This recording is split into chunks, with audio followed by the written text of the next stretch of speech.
আসসালামু আলাইকুম। শর্ট পিচে সবাইকে স্বাগতম।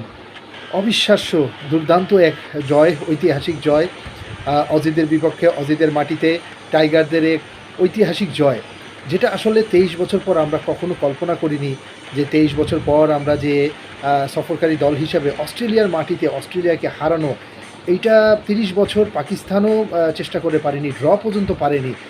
ভারত রিসেন্টলি করেছে 24-25-এ, এর আগেও তারা বেশ কয়েকবার টেস্ট জিতেছে, কিন্তু শ্রীলঙ্কা কখনো জেতেনি।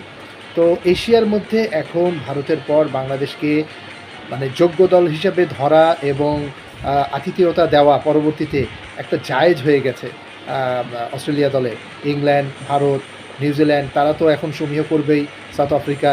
সো এই কন্ডিশনে হাসান মাহমুদ মাইন্ড ব্লোয়িং, 9টা উইকেট টোটাল, তার 6 উইকেট প্রথম ইনিংসে, দ্বিতীয় ইনিংসে 3টে উইকেট।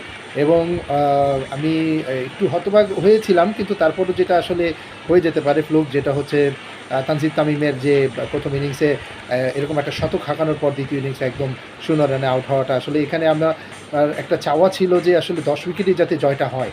তো যাই হোক, আলহামদুলিল্লাহ এখন পর্যন্ত আমরা ভালো অবস্থানে থেকেই ম্যাচটা জিতেছি, 9 উইকেটের বিশাল জয়।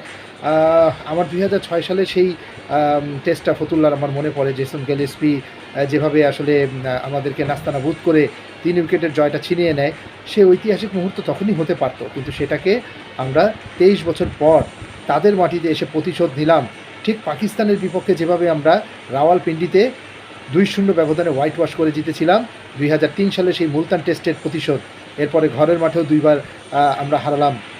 সো এই পুরো তৃপ্তির মধ্যে একটাই তৃপ্তি সবচেয়ে বড় এবং ঐতিহাসিক হয়ে থাকবে, সেটা হচ্ছে এই অজিদের বিপক্ষে তাদের মাটিতে জয়।